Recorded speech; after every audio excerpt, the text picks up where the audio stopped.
Welcome to the Heartbeat for Hire podcast. I'm your host, Lyndsay Dowd. My goal is to help train leaders and sales organizations how to manage and deliver results with empathy, compassion, and kindness. Let's get started. Attention, visionary leaders. Are you ready to elevate your leadership style and create an exceptional workplace that stands out from the crowd? I'm here to introduce you to a game-changing resource that will transform the way you lead and shape your company culture. It's time to embrace the power of top-down culture. This practical guide empowers your leadership for lasting success, helping you create a workplace where everyone thrives. Get top-down culture today, and let's reshape the future of leadership together. Greetings and welcome to this episode of Heartbeat for Hire. You know I love a good story, so here's one for you today. You will be a javelin thrower, the coach for the Lithuanian national team told her. She had no idea what that meant, but within 2 years, Inga Stasiulionyte was competing with the best. After reaching the finals in the European Championship, she was offered a scholarship to attend USC. Years of experience in being a competitive Olympic athlete, working as a business analyst, building startups, and heading the first MIT Sports Entrepreneurship Bootcamp provided Inga with a great understanding of the challenges and needs of striving for self-realization on and off the field. Today, Inga's clients include Oracle, Salesforce, Facebook, HubSpot, finance and medical professionals, and of course, Olympians. She prepared athletes to become European champions, Olympians, national record holders, and founders at the top of their game. She leads a startup, ofounders.com, specializing in performance coaching that helps leaders achieve superior results using Olympic standard mindset development techniques. She's also a part of the Master Performance Coaches team at valorperform.com and the Lithuanian Athletics Federation. My gosh, that's a mouthful. Inga, welcome. Thank you so much for your invitation. And yes, it's my pleasure. We became fast friends through our friend Joe Jacoby, and he said, you have to interview Inga. She has such a great story. So I know your story, but for the audience, will you share your story? My story, you already almost covered it all. But yes, I was aspiring to get a good education, find a good job, good paid salary, have a family, and I thought that was epiphany of my life. However, when that man with mustache came to my math class and said, "You will be a javelin thrower," he definitely changed my life. So he told me what we are preparing for Olympics. I had no idea what it is, what that means, but I saw such a passion in his actions, in his being about the javelin, about training his athletes. I thought I'm just interested in this ride with this person who has so much eagerness in teaching. So I thought I'm very honored to be picked to train with him. And we had really great relationship. As you mentioned, he developed me really, really fast. And then I got all those opportunities to study in US, to train in US, and to work in US. So, and to gain so much knowledge, travel all around the world. So I've been coached all my life. Then when I started to work as a business analyst, I saw, to be honest, when I came to the workplace, I thought every employee has a coach. Don't you wish they did? As I used to, this is like only working relationship that I knew as an athlete, where you have this constant feedback. And when I came to the workplace, I had no idea what I'm doing if I'm doing it right. And it was so insane for me what nobody's telling me if I'm on the right track or not, because I was so used to have this dialogue constantly and consistently because time is precious. in sports, and also it's so competitive. So you every minute, whatever you do, you have to make sure everything is as meaningful and as right, because we have limited capacity of time, of effort, of power. So we really need to know where we concentrate to make sure we produce the best result at the most important time. So at work is like money, the lives, the salary. I thought like it's gonna be even another level of this concentration, because sports is a game, it's a play. And Right. here's like serious, real stuff. And I found completely opposite. So I started using all sports behavior, psychology in the workplace, in training my coworkers how to embrace change, how to lead themselves, how to go through their mistakes, through the failures. And those the skills I knew what they are, and for me to do my work to implement changes, new strategies, this is essential, because just saying like, look, this is so much better how it's going to be if we're going to go to this direction. Yeah, it looks and sounds nice, but how to implement it and actually convert ourselves to that new direction, it's so complicated. So I didn't know how to do it. Only way I knew it through sports, so I used that, and I'm still using it. So I want to back up a little bit, because you met your coach, Dan Lang, at USC, and you were really used to your coach in Lithuania, who you thought this was the way. And Dan kind of flipped everything on its head.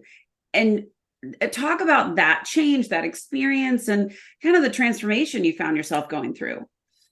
Yes, I was taking sports very seriously, because this is what got me a ticket to US. So when I arrived to USC and coach said, "How are you feeling?" It's like, who cares? Tell me what to do. Because I was 18, 19 years old. Nobody cared ever all my life how I'm feeling. And also I didn't care, because I thought I just need to listen experts, and this is how I will be successful. Also, my coach, my development in Lithuania, where I succeeded and saw such a increased results, was through following those directions. And suddenly coach at USC was asking me to produce some opinions what I should be doing. It's like, I don't know. What is another level? I don't know how to go through the journey. So I didn't trust his process. I told him right away what I respect him as a person, but as a coach for me, I don't have that trust. So we agree what we will try to work based on my Lithuanian coaching system, and he will be only supervising me based on that training. But then when my coach passed in Lithuania, and then I tried to train on my own, I overtrained, because I thought maybe my coaches don't know my capacities. And then this is saying, but while you sleep, somebody else is training. Is like, okay, I will be training constantly, so I will be the best, because it's such a easy equation. You just work a lot. But in life, it doesn't work how to reach the best results. We all have capacities, and how, as I mentioned, we need to know how to concentrate that time when we're most productive. And then try to find another coaches, but it was too complicated. And finally I had to try this coaching system, because one more year was left only to compete at USC. And I felt like I didn't exhaust my abilities as an athlete. And he really elevated me to another levels with his approach. So you had to long. No, that was perfect. And there's so many really great nuggets in there about doubt and trust and self-belief. And I know for you, succumbing to his process was really difficult. And once you did, the magic started to happen, right? Absolutely. I had no choice for myself, and I thought it's only choice what's left. But and this is the most complicated thing when we reach success in a certain way, we are holding on so strongly to that because we know the results, but environment change, you need to change, you changing, and to let go of that definition of success and opening up to something new, it really was quite a new experience for me in such a big way, because the results what I produce at Javelin mattered.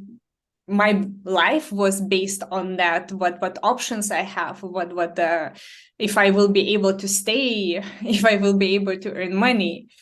So I was really scared to make changes and big changes, but what I realized also, when we switch to something new, we not erase old, we add. Yeah, you build on it. And I Yeah, think so that was so, this is why I love having Olympians on the show. And we've had so many, but there are so many brilliant metaphors for business and for coaching and for trying new things and building on the good. I just love that you recognized that it was you that needed to change. It was you that needed to grow. And that wasn't the only time, right? You had a couple times where you really had to change your mindset. Can you share a little more on that? yes. To be honest, when I went to Olympics, I knew one thought will kill me, metaphorically. Right. But it's not gonna let me to produce my best result, because I was at the time working full time. So I took unpaid vacation to go to Beijing Olympics for a month. And my thought, my logic was, what it doesn't matter what result I will produce, all my competitors will beat that mark because they're so much more and so much better prepared than me to compete at Olympics. And for Olympics, it's a serious thing. It's every 4 years. Right. So everybody will taking a lot of efforts to make sure that you get the best setup for yourself. You set yourself for success. And for me, my journey, it was half. I cared about my work and I was happy doing that job, but also I was an athlete, and also I needed to recognize what I only did half of the work for the Javelin. Even though I reached really high results with them, but I just had that thought, but it just doesn't matter. So when in warm-ups, I was throwing very far. My javelin, even coach from Belarus said, like, calm down, it's not a competition yet, but it was so easy and so natural for me. And I could see sunrise over the bird's nest. It was such a special moment before going into the stadium to compete. And when I stepped in the stadium, this cloud of hopelessness came over me because of that thought. Even though I tried, but everything looked and felt so hard to make those same throws what I just did 10 minutes ago. Right. So I threw my average mark, but also another incident happened during the Olympics where that friend from Belarus, she in her throw threw her arm from the socket, and she didn't know English, so she ran to me, to the friend, to ask for help. And I'm in the middle of these dilemmas and trying to perform. Like, I knew it's only Olympics what I will be able to perform in. And it was like about over 10 years what I worked for this performance, and suddenly I am faced with friends to help in the middle of this preparation. So that was another choice to make. What did you do? I thought it doesn't matter, everybody gonna beat my mark anyhow. So I found medical person, and then I translated to make sure what my friend got to the care, and I ran back to my javelin. But after that competition, this is what I learned when we started recapping with other javelin throwers how this competition went for us. And I learned what Kara Peterson, this amazing US javelin thrower, she was throwing at the time with torn ligaments in her knee. But she went there for experience because she knew she needs to get this nervous system to understand the gravitas of this event to be able next time to perform better. Another athlete had the huge back pains. And I was standing there, it's like, nothing hurts me. Only that stupid thought. It's all up here. And it was mind-blowing to me to realize what even to this kind of special events, nobody is 100% perfectly prepared. It's impossible. Life is happening. Well, no matter what.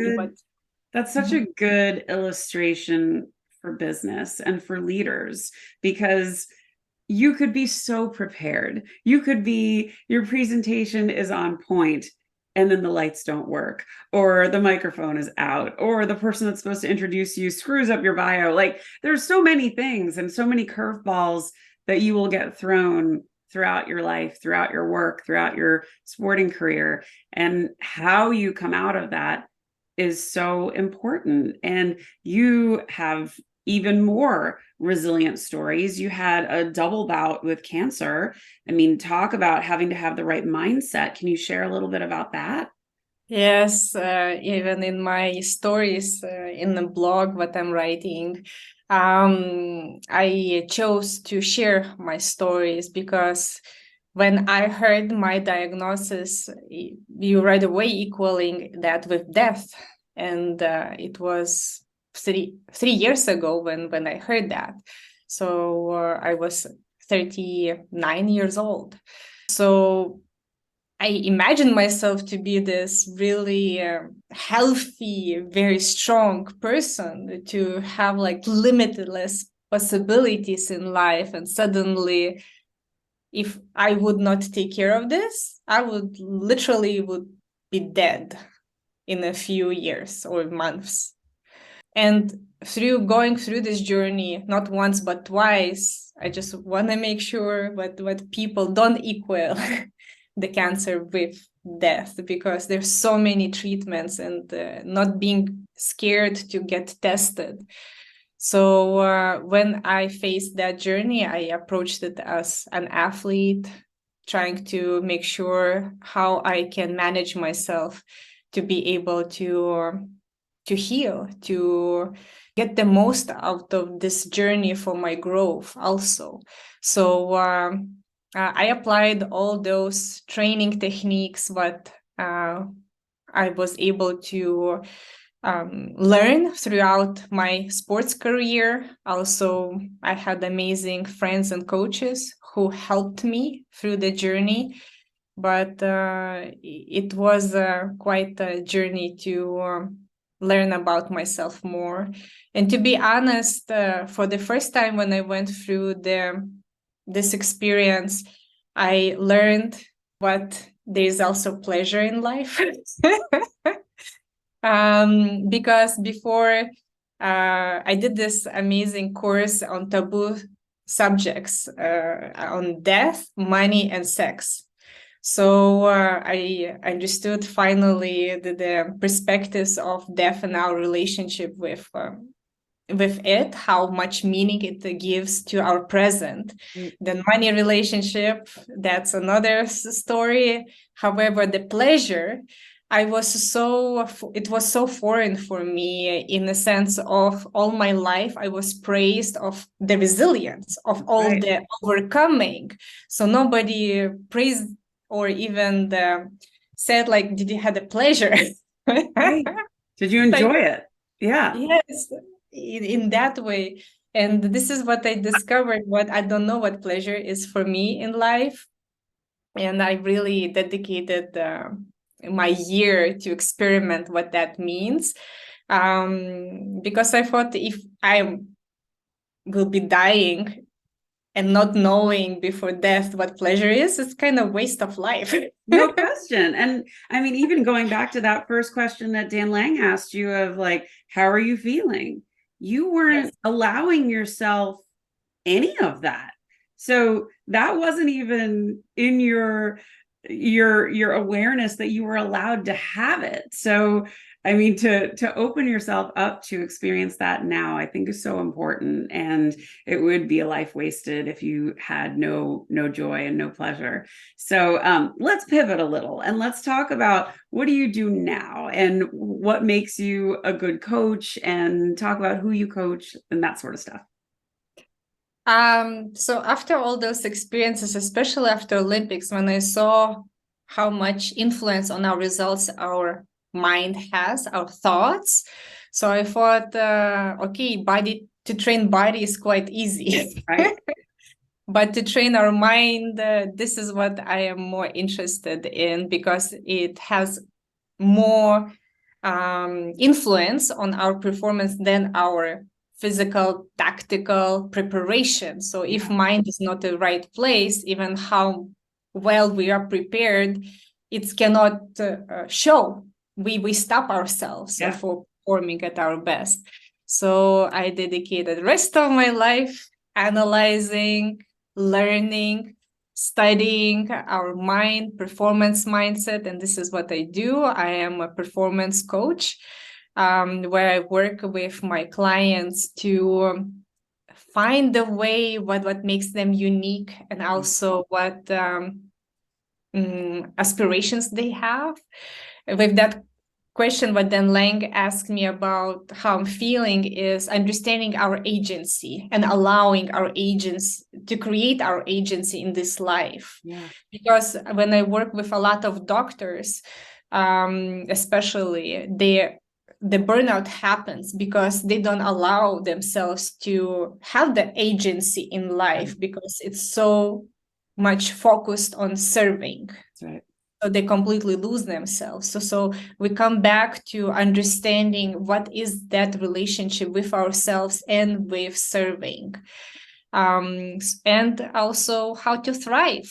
This is my topic what I am the most interested in to put myself in, is how to push our limits further, to experience life, new feelings, new experiences. However, push it the way what it would not injure us, but to grow us. And this is it sounds like balance is the key. Like you need to push yourself, but you need to take time for yourself. You need to experience joy. You need to feel fulfillment. And if any one of those things is out of whack, you'll never perform at your best. And it took you, going through the Olympics and having two really different styles of coaches to realize, no, I need space to evaluate how I'm feeling. I need space to make sure my heart's in the right place, my head's in the right place, and that my body's in the right place. And I think it's such a great reminder for certainly CEOs and founders that are so incredibly driven. If you're not taking the time for that balance and you're not building it, first of all, you're not modeling the behavior you want for the rest of your people. So that's very dangerous. But second, you'll burn out. You won't last. You won't survive. It will take a really big toll on you. So, and it was quite an interesting case with my client yesterday, where she was condemning that pressure what she was receiving from the institution, and she was burning out. But at the same time, because that's only way how she knew produce the results, she shared openly that she created the same atmosphere for her team. But they were burning out, and then she had that feedback from her team, and it is really complicated. I would say this balance, what you so rightfully mentioned, is about understanding our capacity to handle those growth pains, because growth, even it sounds like really beautiful. However, it is painful. It is a lot of disappointment and a lot of frustration attached to that journey. So for us to be able to handle those pains, we need joy, we need pleasures to regain that energy, to have that capacity to go through that, and also to have a perspective to see the meaning in that journey. I love how you said that. Okay, so talk a little bit about ofounders.com. What is it? So with my company, we welcome leaders to join training as athletes join their coaches. And then we go through the 5 stages of development. So first one, understanding our core performances. Then we are going to understand our limits, then the challenges, and then how you said it in the how to balance all of it to make it sure what our journey is sustainable, right? Because all of us can push it when really excited about certain things. However, that also not sustainable. So how to find that rhythm with the jobs, with the hours. So I really love discussing those topics with my clients and helping them and supporting them. So especially it's quite interesting when they sign up and then they don't know if they have enough time for this coaching, for this learning, but actually we find a lot of time how to create more meaningful experiences for them. So it's counterintuitive, but who commit to the journey, this is what they are able to see, to discover. Well, it's amazing when you prioritize your needs, you can find time. I mean, everyone thinks they're overextended on everything, but did you really need to watch that Netflix show? Or did you really need to go out for a cocktail with a friend? Maybe you did, but finding that time, I always find if people really want to go after something, they will make the time. The reason for everything, however, we need to understand if it is the right reason. Right, that's right. So, okay, Inga, what inspires you? People like you. People who so passionate about the arts. What I mentioned, that first coach, all my coaches, all my clients who are so curious about what could be better for them. How can they get unstuck or overcome? So there's this need, how you said it, of to prioritize the life, the themselves, to be able to live the life. This energy is just contagious and delicious. Oh, I love that. And I love the word delicious. I say it all the time. And what would you like your legacy to be? My legacy, I would more name it as an inspiration to learn about ourselves more, and then to share that joy and then pleasure with each other, because life is hard. So to creating those capacities to support each other and find that presence for each other, I feel like it's very important. I think it is too. And I love that you found balance, and I love that you shared your story on, where you came from, the transformation you had to go through. And I always love to illustrate these moments through the podcast, because leaders that have made some mistakes along the way, all is not lost. You can absolutely transform. You can absolutely improve. You can change the way that you've been doing things. And Inga is the embodiment of all of that. She thought there was only one way. And when she finally figured out there was another way, she soared to new heights. So such a good example for all of us. And I'm so grateful that you shared it. Inga, how do people find you? Online. Through LinkedIn or through the website, as you mentioned, ofounders.com. And we will share all of that. You have been a delight Thank you so much for being on the show. I'm so happy to call you my friend, and congratulations on all of your success. Thank you so much, Lyndsay, for this invitation. I hope people can find some inspiration points in their journeys, and I cannot wait to create more opportunities in thriving and then supporting each other. I love it. I love it. Thank you, everybody. Hope you enjoyed this episode of Heartbeat for Hire. Stay tuned for more. Take care. Thanks for listening to Heartbeat for Hire. If you like what you hear, I'd love it if you'd subscribe and leave a 5-star review. To keep the conversation going, you can find me on Insta or at LinkedIn at Lyndsay Dowd, H4H, or you can reach me at my website, heartbeatforhire.com. Thanks so much. Have a great day.